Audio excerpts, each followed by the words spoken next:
Assalamualaikum warahmatullahi wabarakatuh. Nama saya Marta Primasta Yuda, NRP 21215026. Di sini saya akan menjelaskan bagaimana K3 dalam menangani kebisingan di lingkungan kerja industri. Latar belakang. Pabrik memiliki potensi bahaya dari interaksi manusia, mesin, dan lingkungan kerja.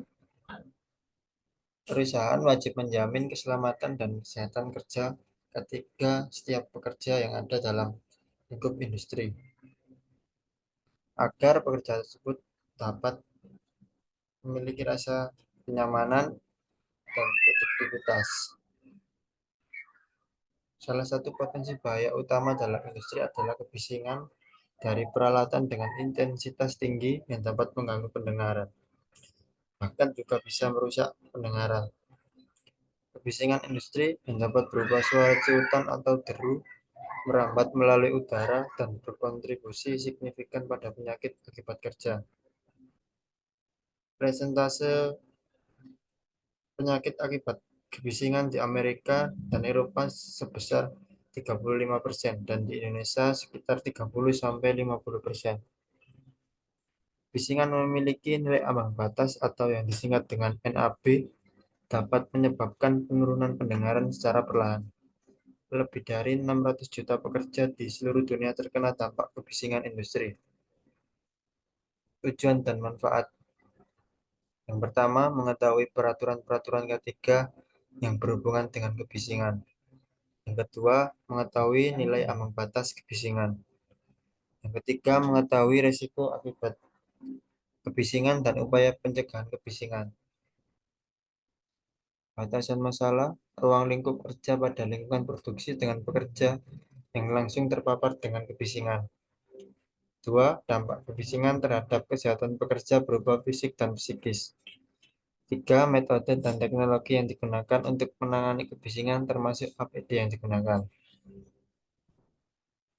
Keselamatan dan kesehatan kerja. Keselamatan, kesehatan, dan kesejahteraan pekerja di lokasi proyek bertujuan untuk mencegah kecelakaan atau cedera terkait pekerjaan. Kecelakaan kerja disebabkan oleh beberapa faktor. Yang pertama, manusia, pekerjaan, dan lingkungan. Untuk menjamin K3 dan produktivitas pekerja, pemerintah mengatur keselamatan kerja dalam Undang-Undang Nomor 1 Tahun 1970, di mana isinya yang mewajibkan perusahaan menjamin K3 di lingkungan kerja. Perusahaan harus menganalisis faktor lingkungan kerja agar memenuhi standar K3. Kebisingan adalah hazard fisik yang umum dalam aktivitas produksi industri. Kebisingan berasal dari getaran yang berpindah melalui zat padat, cair, dan gas.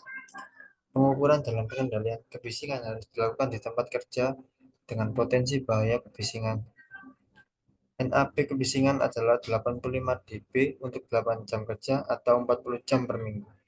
Perusahaan harus memastikan paparan kebisingan di lingkungan kerja tidak melebihi NAB yang ditetapkan. Peraturan-peraturan ketiga mengenai cedera kerja akibat kebisingan. Yang pertama, Peraturan Menteri Ketenagakerjaan Nomor 5 Tahun 2018. Yang kedua, Peraturan Menteri Kesehatan Nomor 70 Tahun 2016. Yang ketiga, Peraturan Pemerintah Nomor 50 Tahun 2012. Data pendukung. Pengukuran intensitas kebisingan.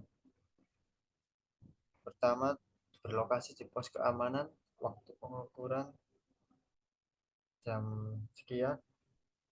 Untuk intensitas bising dPA-nya 74,7, pukul setengah 4 73,7, pukul setengah 10 lebih 7 73,4. Jarak pengukuran dari sumber bising kurang lebih 615. Untuk sumber bisingnya berasal dari ruang mesin SWD, aktivitas jalan raya, dan suara televisi. Nomor 2, kantor. Untuk waktu pengukurannya pukul sekian, intensitas bisingnya 65,0, 66,2, 63,1. Jarak pengukuran dari sumber Bisingnya sekitar kurang lebih 600 meter, di mana sumber bisingnya berasal dari ruang mesin SWD, suara televisi, dan aktivitas orang. Nomor 3, ruang kontrol SWD. Intensitas bisingnya 73,6, 74,9, 76,9. Sumber bisingnya berasal dari ruang mesin SWD, suara televisi, dan aktivitas orang. Jarak pengukuran dari sumber bisingnya sekitar kurang lebih 20 meter.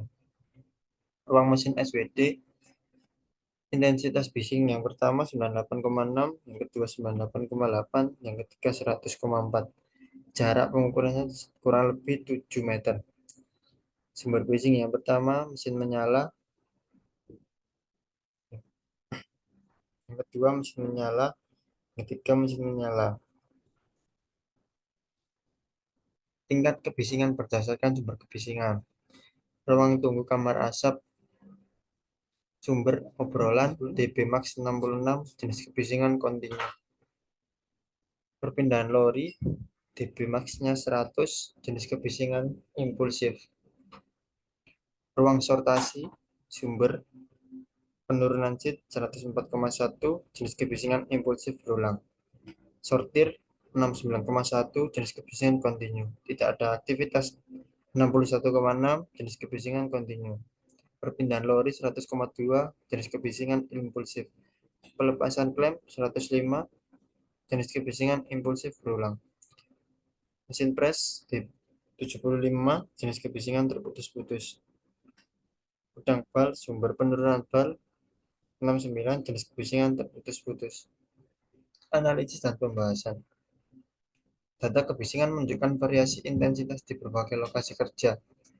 Tabel 2.1 menunjukkan kebisingan di pos keamanan dan kantor berkisar 63,1 sampai 74,7 dB aman. Sedangkan ruang mesin SWD mencapai 98,6 sampai 100,4 dB beresiko.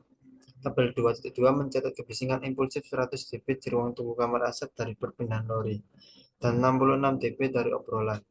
Ruang sortasi menunjukkan kebisingan tinggi dari penurunan seat 104,1 dB dan pelepasan klem 105 dB.